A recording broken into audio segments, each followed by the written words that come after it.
Ils se font appeler les rabbins pour la paix, des rabbins israéliens qui aident des paysans palestiniens à cultiver leurs oliviers sur des terres disputées. Eh bien, dans la vague de tensions actuelle, cette initiative suscite parfois des accès de violence. Reportage Maël Benoliel.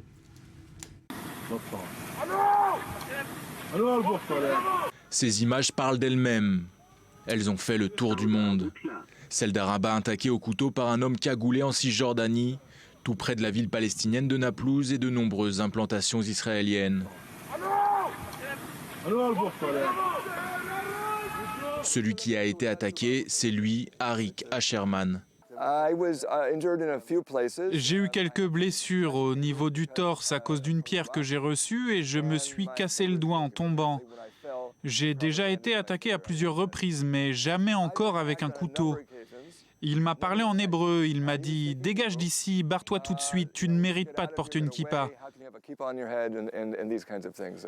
Moins d'une semaine après les faits, nous avons retrouvé cet Israélien d'origine américaine dans un champ d'oliviers, tout près de celui où il a été agressé par un habitant d'une des implantations israéliennes voisines. Il s'est rapproché de moi en me donnant des coups de pied. Il a sorti son couteau, j'ai trébuché car j'avançais à reculons. À ce moment-là, je n'ai pas voulu faire monter la tension, mais j'étais tellement exposé qu'il fallait que je réagisse. Alors j'ai attrapé sa jambe au moment où il m'a donné un autre coup de pied, mais il aurait pu me tuer facilement. Une semaine après les faits, la police mène toujours l'enquête. Comme tous les jours pendant la récolte des olives, Arik Asherman vient prêter main forte aux fermiers palestiniens. Via son association Rabbins pour les droits de l'homme, il répartit des bénévoles dans les champs de ces derniers. Objectif, éviter le vandalisme et les agressions de certains habitants des implantations israéliennes. Nous pensons que c'est important que ces gens reçoivent une protection. À plusieurs kilomètres de ces champs d'oliviers, en plein cœur de Tel Aviv, dans cette autre association, Yesh Din, les propos du rabbin Asherman font écho.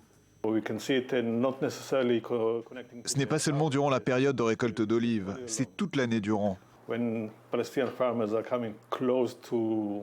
Presque à chaque fois que des fermiers palestiniens se rendent dans leurs champs qui se trouvent à côté d'implantations, les habitants de ces dernières vont essayer de les repousser de leurs terres. Mais selon ce chercheur qui lutte pour le respect des droits de l'homme et des lois dans les territoires palestiniens, les auteurs de ces exactions sont rarement punis.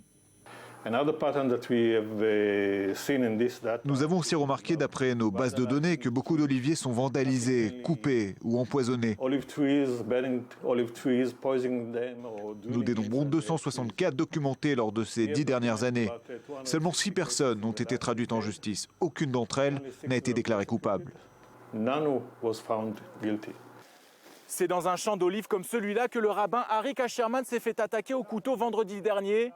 Mais pour lui, comme pour les bénévoles de son association Rabbins pour les droits de l'homme, pas question d'arrêter d'apporter leur aide à ces agriculteurs palestiniens de Cisjordanie.